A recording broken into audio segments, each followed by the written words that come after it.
Hello students, I am Siddharth Verma.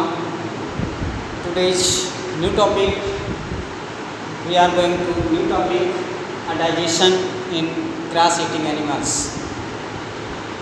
Second chapter, nutrition in animals. We are read, we are study grass eating animals. Who is the grass eating animals? For examples, cows, buffaloes, horse, goat, sheep. They are grass eating animals. grass eating animals starting में हम देखते हैं कि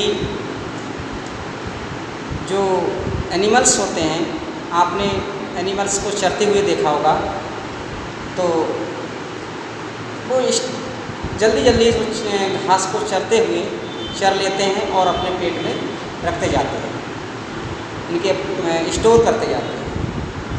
बाद में जब वो अपना पेट भर लेते हैं चरते चरते, और बाद में बैठकर आराम से अपनी जुगाली करते रहते हैं, मतलब अंदर से पेट में से घास निकाल कर और मुंह में लाकर उसे चबाते रहते हैं, जिसे हम जुगाली करना कहते हैं।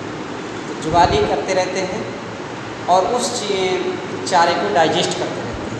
तो बहुत सी चीज़ें आपने गाय को भी देखा होगा, भैंस को भी देखा होगा, बफेलो को और गोट, बहुत से एनिमल्स को आपने इस तरीका देखा।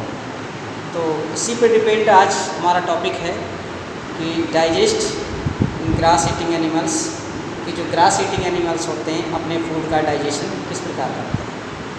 इसमें मैंने एक फ़ोटो बना रखा है आपके लिए, स्ट्रक्चर, जिसमें आपको सारी चीज़ें बताई जा रही हैं क्या चीज़ें। तो मान लेते हैं ये ग्रास ईट कर रहा है एनिमल, मान लो काउच है। उसके बाद में जल्दी जल्दी उसने अपनी ग्रास ईट की और वो उसके पेट में चला गया। पेट में जाने का मतलब हुआ इसे रुमेन में चला गया। जहाँ पर ग्रास खट्टी होती है, स्टोर होता है, उसे हम रुमेन कहते हैं। फिर ये जो जहाँ से ग्रास आता है, घास आती है, उसे ओसोफेगस कहते हैं। और जहाँ स्टोर होकर क्या होता है, ओमेसम। यहाँ पे रेक्टिकुलम हुआ और ये आपके पास अवेशम्स है और अवेशम्स, ये रेक्टम और ये लार्ज आइंस्टाइन है, स्मॉल आइंस्टाइन, इस टाइप से, और ये रुमेन। ओके, तो इस टाइप से ये इसका एक रफ स्ट्रक्चर सा है, उसमें मैंने समझाने की कोशिश की है आपको। अब यहाँ देखते हैं कि आखिर ग्रास ईटिंग एनिमल्स के विषय में थोड़ा सा स्टडी करते हैं। तो the process where cud return to the mouth, वह प्रोसेस जिसमें कट रिटर्न करते हैं अपने माउथ में, क्या चीज़, in a small lumps for a ruminant to chew is called rumination. जो कड होते हैं, एनिमल्स होते हैं, ग्रास ईटिंग एनिमल्स होते हैं, वो क्या करते हैं, वही प्रोसेस, उसी प्रोसेस के विषय में बता रहे हैं। द प्रोसेस वेयर कड रिटर्न द माउथ, इनकी अपने माउथ में दोबारा उस घास को ले के आकर और स्मॉल लम्स के द्वारा फॉर रूमिनेट्स टू च्यू, उसे हम क्या कहते हैं, रूमिनेट्स। और च्यू करना इनकी चबाना, उसे ज्वागाली करना, इसे is called rumination.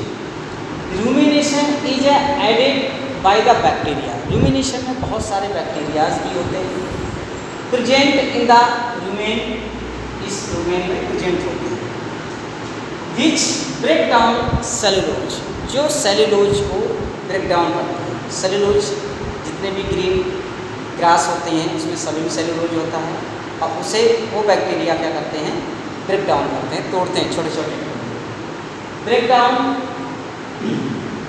break down cellulose in a plants. The digested food is a passed, फिर वो डाइजेस्ट फूड होता है, जब डाइजेस्टेड फूड होता है वो पास्ट हो जाता है, निकल जाता है टू द रेक्टिकुलम के बाद। ठीक है, तो इसमें बहुत से कुछ पॉइंट्स मैंने आपको बताया, जो भी मैंने आपको बता रखा है कि quickly solve the grass and store it in separate part of stomach is called rumen. यानी कि जो ग्रास ईटिंग एनिमल्स होते हैं वो जल्दी जल्दी अपने घास को खाकर और एक सेपरेट पार्ट में स्टोर कर लेते हैं, जिसे हम कहते हैं, क्या कहते हैं, रूमेन कहते हैं। जहाँ पर ये घास को खाकर, सालोज माने घास को निगल जाना, सीधे डायरेक्ट चबाकर, चबाना भी ज़्यादा नहीं होता है, सीधे चरा और भी सीधे निकल जाना, उसे सालोज कहते हैं। और ये स्टोर करते हैं जाकर, एक सेपरेट पार्ट होता है जिसका नाम, जिसे हम इंग्लिश में रूमेन कहते हैं, उसमें स्टोर कर लेते हैं। फिर where food is partially digest, इस रूमेन पार्ट में जो सेपरेट पार्ट ऑफ फूड का होता है, जिसे स्टोर हो गए फूड, जो ग्रास थी वो स्टोर होकर हो गई जाकर, उस पार्ट में, रूमेन पार्ट में जो ग्रास पार्शली डाइजेस्ट होती है। पार्शली डाइजेस्ट का मतलब होता है कुछ हद तक कह सकते हो कि कुछ मतलब पूर्ण रूप से डाइजेस्ट ना होकर कुछ पार्ट उसका डाइजेस्ट हो जाता है। यानी कि ये कह सकते हो कि वो बड़ा पार्ट होता है, जो कंपोनेंट सब्सटेंस होते हैं वो स्मॉल सब्सटेंसेस में टूट जाते हैं। तो जैसे हम लोग मुँह से मतलब रोटियां चबाते हैं दांतों से, तो वो पहले बड़ा टुकड़ा होता है, तो वो डाइजेस्ट, हमारा जो भोजन का डाइजेशन हमारे मुंह से ही स्टार्ट होता है, तो वो भोजन का डाइजेशन, पार्शली डाइजेशन हमारे मुंह से ही स्टार्ट हो जाता है। कहने का मतलब हुआ कि वो बड़ा टुकड़ा हमने जैसे ही चबाना स्टार्ट किया, वो छोटे छोटे टुकड़ों में टूट जाता है, उसे हम पार्शली डाइजेशन कह सकते हैं। ऐसे ही काउज जो होते हैं या बैफेलोज होता है, अब मिलती है, तो उस ग्रास को क्या करता है, अपने रूमेन पार्ट में सेपरेट कर लेता है, सेपरेट स्टोर कर लेता है, और उस वहाँ पर बैक्टीरियाज होते हैं, तो बैक्टीरियाज क्या करते हैं, उस घास को पार्शली सेपरेट करते हैं, मतलब पार्शली डाइजेस्ट कर देते हैं। Partially digest, here food is partially digested and is called कड। अब उसे हम क्या कहते हैं, कड। क्या कहेंगे, कड। फिर cud return to the mouth to the small lumps. जो कड होता है, जिसे पार्शली डाइजेस्ट हो गया पार्ट, उसे हम कड बोलेंगे। अब वो रिटर्न, वो काउज या बैफेलोज क्या करते हैं, या एनिमल्स क्या करते हैं, उस कड पार्ट को रिटर्न करते हैं अपने माउथ में स्मॉल लम्स के द्वारा। Cud return to the mouth in small lumps. Cud जो है वो रिटर्न टू द माउथ, अपने माउथ में रिटर्न कर लेते हैं कड पार्ट्स को, in small lumps and animals chew it. और फिर एनिमल्स उसको चबाते हैं, च्यू करते हैं, यानी कि जुगाली करते हैं। फिर क्या है, this process is called rumination. इस प्रोसेस को हम क्या कहेंगे, रूमिनेशन कहते हैं। और rumination and animals are called ruminate. और जिस प्रोसेस को, ये प्रोसेस जो रूमिनेशन प्रोसेस है, इसे करने वाले क्या होते हैं, एनिमल्स होते हैं। तो ऐसे एनिमल्स को हम क्या कहेंगे, रूमिनेंट्स एनिमल्स, या सीधे कह सकते हैं रूमिनेंट्स। अब ये चीज़ तो हुई आपके पास,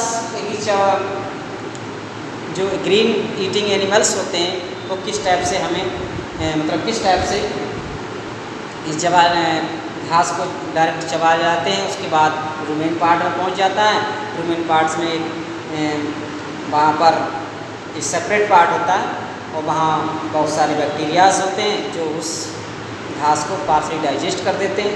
फिर उस पार्शली डाइजेस्ट पार्ट को हम कड कहते हैं। और कड पार्ट के लिए जो कड होता है, सीयूडी कड, उसके लिए स्मॉल लम्स के द्वारा वो काउज या बैफेलोज या आप कह सकते हैं एनिमल्स अपने मुख में ले आते हैं, फिर उसे चबाते हैं, और चबाने के बाद वो क्या होता है, निगल लेते हैं, फिर चबाया हुआ पार्ट को हम क्या कहेंगे, अब वो क्या हो गया, रूमिनेंट कहलाता है, मतलब रूमिनेशन हो जाता है, यानी कि वहाँ पर उसका डाइजेशन हो जाता है कह सकते हो, या वो रूमिनेशन उस पार्ट को कहेंगे, चबा चबा कर वो छोटा छोटा पार्ट्स में डिवाइड कर देगी, उसे हम रूमिनेशन कहेंगे। और जो रूमिनेशन करने वाले एनिमल्स होते हैं, यानी कि जो चुगाली करने वाले एनिमल्स होते हैं, उन्हें हम रूमिनेंट कहेंगे। ओके, अब पॉइंट आता है कि मनुष्य ग्रास को क्यों नहीं चबा सकता या क्यों नहीं डाइजेस्ट कर सकता है। कहने का मतलब है ह्यूमन बीइंग ग्रीन ग्रास या किसी प्रकार की ग्रास को, घास को नहीं चबा सकता है। तो बहुत सारे ऐसे एनिमल्स भी होते हैं और ह्यूमन बीइंग तो होता ही है, तो एक क्यों नहीं चबा पाएंगे, इसके लिए क्या करना है, ह्यूमन बीइंग्स ग्रास क्यों नहीं खाते, ऐसे हम कह सकते हैं। तो कहने का मतलब है जो ग्रास में एक रिच, कहने का बहुत ही अधिक मात्रा में रिच सेलुलोज होता है। Grass is rich in cellulose, a type of carbohydrate. और कह सकते हैं कि जो रिच सेलुलोज होता है वो हमारे जो बॉडी का, या कह सकते हो जो सिस्टम है, जिसे हम जहाँ पर डाइजेशन हमारा फूड का होता है, वो उसके लिए डाइजेस्ट नहीं करता। इसीलिए हम क्या कहते हैं, many animals and humans can not digest, और इसके लिए इसीलिए हम डाइजेस्ट नहीं कर सकते। मैंने लिख के रखा है, आपको बोल रखा हूँ, since grass is a rich in cellulose. Grass क्या होती है कि रिच इन सेलुलोज, सेलुलोज सबसे अधिक मात्रा में ग्रास में होता है। अ टाइप ऑफ कार्बोहाइड्रेट, उसे हम उससे क्या कहेंगे, carbohydrate. Many animals and human can not digest it. ऐसे बहुत से एनिमल्स भी हैं और उनमें हम लोग के साथ साथ में ह्यूमन बीइंग भी है जो उस रिच सेलुलोज को डाइजेस्ट नहीं कर पाते। यही रीज़न है कि हम घास नहीं खा पाएंगे, अगर हम घास खाएंगे तो उसका डाइजेशन हम नहीं करेंगे। तो आज का टॉपिक इतना है स्टूडेंट्स, आशा करते हैं कि आपको समझ भी आया होगा। आज के लिए बस इतना। Okay, thank you.